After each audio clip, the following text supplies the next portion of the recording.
Hey guys, Prowl1701 here, and today I'm going to be reviewing Paradise Towers, which is only the second time I've ever seen Paradise Towers. Now, this was a Patreon and YouTube member fan vote, and they did end up voting on Paradise Towers, and I watched it for the first time with the original incidental music, the one that was originally done for it, but was not accepted, so they had someone else do it, and that was the broadcast version. But I wanted to listen to it with the original incidental music, which was a little rough in some places, was okay in other places, didn't detract from the story much for me. Very synth-heavy, being the 80s, that kind of synth-heavy 80s, McCoy era especially, music we got sometimes. Sometimes the McCoy era incidental music doesn't always work. Battlefield being a huge example of that. They really need to just go back and rescore Battlefield completely in some kind of special edition.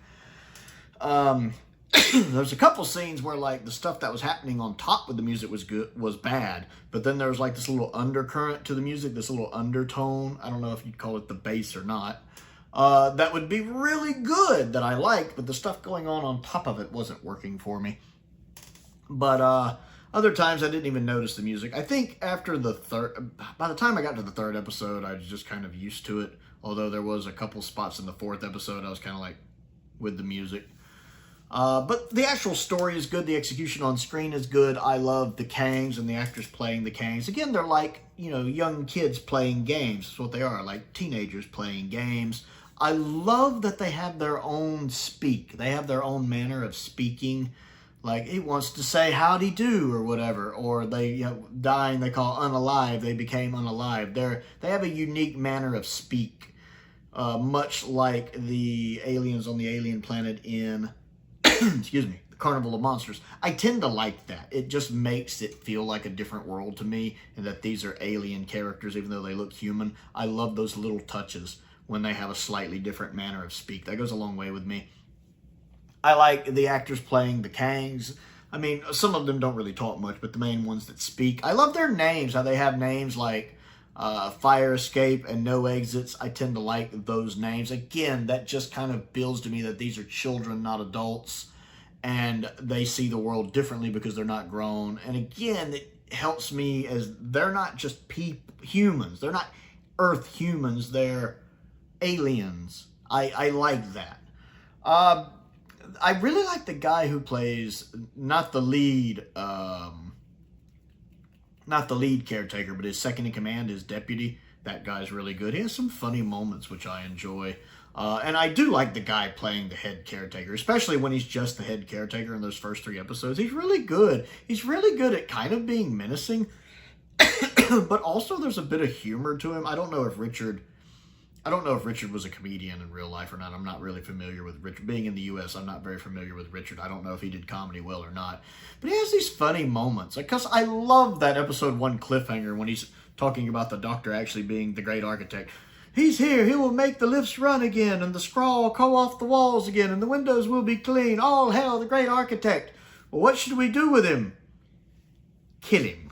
That's a great cliffhanger, and part of that's how good Richard delivers the lines. And I love the scene when they recapture the doctor. I think it's in like part 2 or part 3. And he's talking about what they're going to do to the doctor, and the deputy kind of butts in, but sir, and he says something, and the great architect's so offended that the deputy's speaking out of turn, and he walks up to the deputy and he's, Deputy officer, it would take me several hours just to explain to you all the rules in the handbook you've just broken. Just the way Richard plays that as just the chief inspector is just so aghast that the deputy would break all those rules and actually talk out of turn like that. Just has him speechless. He's having to grapple for the words, that he's so just... And it's the way Richard does that.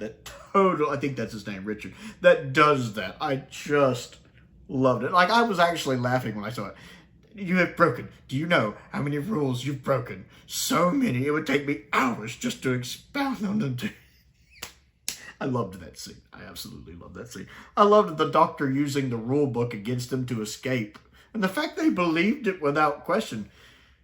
I mean, you don't have to do that, but it is in the rule book. And the fact that it's so ridiculous and they believe him, they're so ingrained to follow the rule book. The fact that Doctor might be lying about it doesn't even occur to them.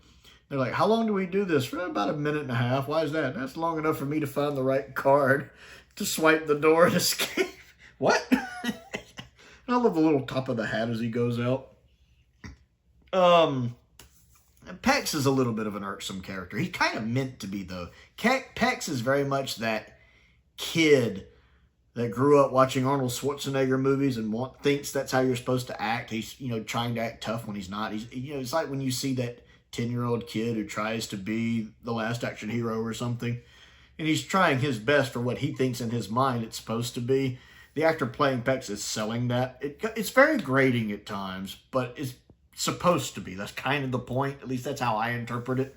It's still grating, though. Mel can be...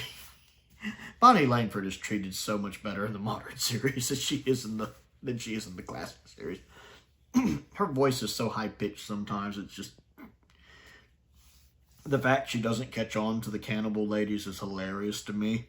At least that she doesn't catch on until they're literally springing a trap on her. Or the scene in the swimming pool with her. Like, how does nobody see this thing in the pool? There is some suspension of disbelief. There's some naff moments here. The thing in the pool taking forever to even really threaten her. The fact she has to get the gun from Peck. That scene went on too long. I'm sitting there going, ooh. Ooh. I did love the two old ladies. The cannibal ladies. They're hilarious. The actors playing them do give it this comedic bent. Like they're purposely exaggerating things to a comedic level. Maybe a little hammy. Not bad. Not in a farce or parody way. But just a little bit to give it that comedic edge, which makes it, you could do those two ladies very dark and sinister, but they don't. They go for a more playful way with it, and it works really well, actually. I love listening to them talk and the little almost winks they're giving to each other as they say things and almost kind of winking to the audience. Because, watching the episode, you catch on pretty quick to what's up with them. It's not hard to figure out. And so the fact that they get their just desserts being fed to the machine is kind of poetic justice, kind of irony, actually. And it's pretty graphic seeing them drugged down the garbage chute like that. But season 24 is just happy and silly and campy and Time in the Ronnie-like, isn't it? No. Season 24 has actually got some pretty dark subject matter, and Paradise Towers is right in the middle of all of that. You have the great architect himself, which of course is a bodiless brain. It's pretty creepy when you see the lights coming up and the hungry.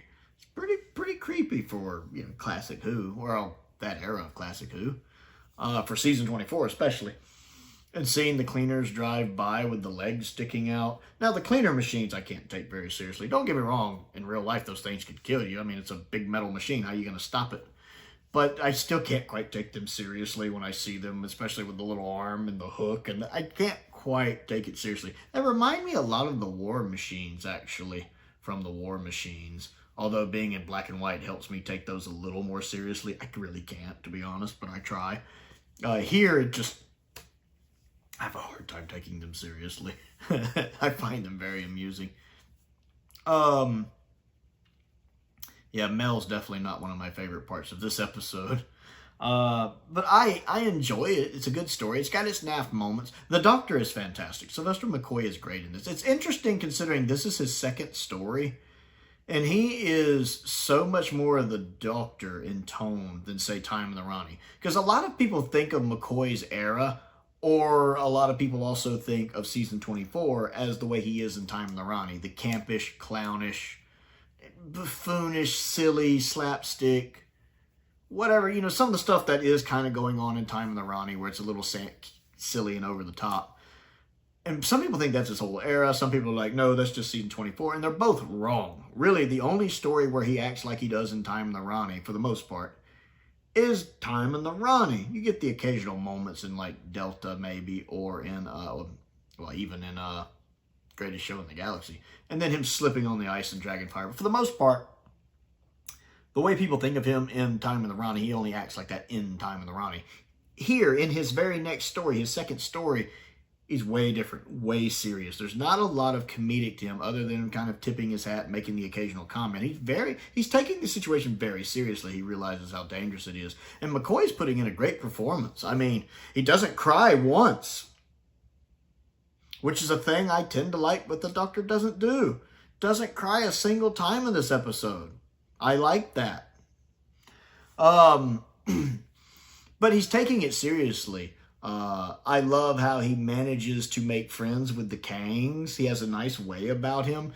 Like, he comes off as eccentric, as the Doctor is and should. You know, he's definitely not just a typical person. He has his quirks, which I love. Like when he tips his hat to the little machine at the beginning and he's like, well, you never know.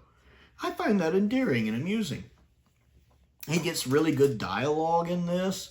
I love the fact that he never feels out of control of the situation. And that's very much the Doctor. Those are signs of a good Doctor. He's never out of control. Even when he's being held by the security guards, the caretakers, under pain of death, he never seems concerned, like overly concerned or worried. He knows he'll find a way out of it because he has his greatest weapon right here, and he's smart, and he can outsmart these people. So McCoy, while there are times he's trying to figure out what's going on or formulating a plan, he never feels on the back foot, like, say, a certain blonde-haired Doctor we had not long ago. He never feels on the back foot. He always feels like he's in control of the situation. He always feels like the person you should be listening to. And it's nice to see how everyone comes around and listens to him by the end, basically. Even the caretakers. I do like the kind of happy story of everyone coming around. And even Peck's at the end, you know, finding his courage, and the Kangs honoring that. I do also love all the caretakers' names, 3, 4, 6 dash subsection mark /3. That had to be fun to learn those lines for the episodes. And then when they're quoting parts of the handbook, this long string of subsection 5-4 mark dude. That's funny. That tickles me. Again, like I said, there are some things in the production you can kind of point and laugh at. You know, some of the sets. I mean, the sets are obviously sets, let's be honest. They don't have the squeaky clean look of, the latest series, or season, if you want to call it. But it's endearing. It's cast well. It's a great script. And I really, really enjoy it. I think I would prefer the original incidental music. I can't really compare them because my memory's doesn't remember the original incidental music, but I don't think I have an issue with it. I'd have to go back and check that original review. And even the way Richard is, I think, isn't that his name, Richard, is playing once he becomes the great architect, doesn't bother me like it does some people for the most part. I can get it's not the best in the world. But in my mind, in my head canon, it's because the architect has been without a body for so long, and he's in a body that's not his own body anyway. He's taking him time to relearn how to use the body. I mean, he even kind of mentions that himself when he's like, it's been so long since I walked in my own halls. So that's him. The way he's talking and walking is him relearning how to do those things. It's been so long since he's done them. And with that headcanon, it makes it much more enjoyable. Because the performance is a little... But I can headcanon that, and that works in my mind just fine. So Paradise Towers, what do you think of it? Comment down below and let me know. I also have a Patreon. If you would like to support me on that, there are several different tiers there to choose from. I want to give a shout out to some of my top tier patrons, Colin Coney, Finn Perkins, and Stephen Crane. I appreciate their support, as I do the support of all of my patrons. This, of course, was voted on by my patrons and YouTube members. I do polls a couple times a month probably, because usually right after I finish one, I put a poll up for the next one. So if you would like to steer the direction of the channel and vote in things that I rewatch and do reviews on, check that out.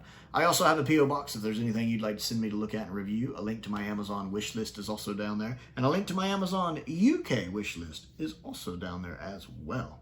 Most importantly, thank you for watching.